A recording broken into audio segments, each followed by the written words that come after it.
Le pop art est un mouvement artistique arrivé en Grande-Bretagne au début des années 50, grâce à deux artistes, qui sont Richard Hamilton et Edoardo Paolozzi, puis qui fit son apparition en Amérique à la fin des années 50.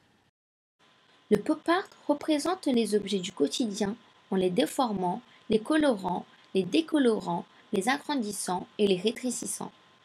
Ces pratiques rendent parfois la compréhension des œuvres difficile.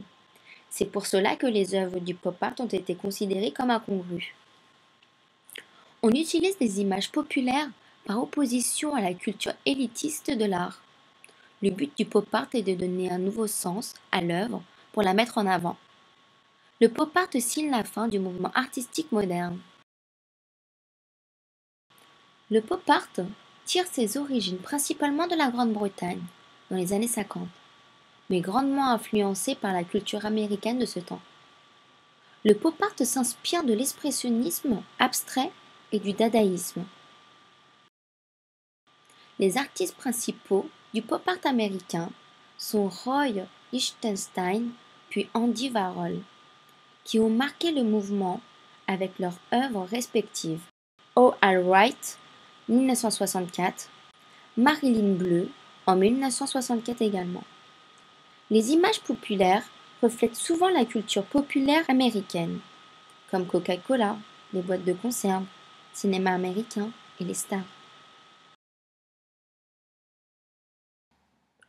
Le pop art est né à Londres en 1952.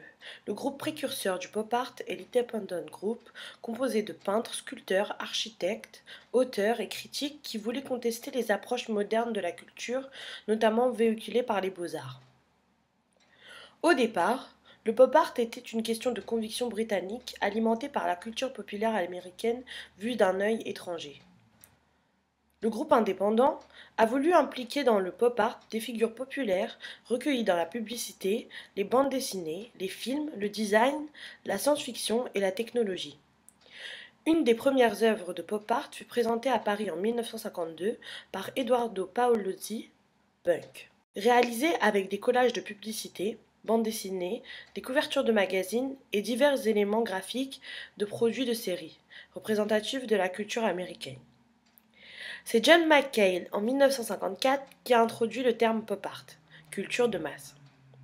Certains critiques sont réprobateurs de ce terme, mais d'autres ont défendu la légitimité du mouvement, comme Laurence Holloway. Les deux principaux artistes britanniques pop art sont Richard Hamilton, dont l'œuvre principale est Just What It Is That Makes Today's Home So Different, So Appealing, qui est un collage créé en 1956, et David Hockney, avec The First Marriage, créé en 1962. On retrouve des créations inspirées du mouvement pop art partout aujourd'hui.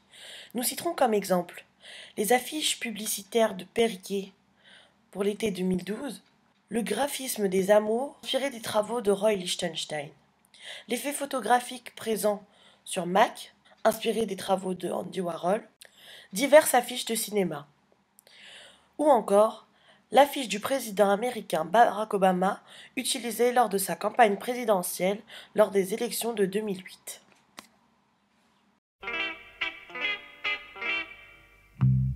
Viens petite fille dans mon comic strip, viens faire des bulles, viens faire des Clip, clop, bang, bang, et des zip, shabam.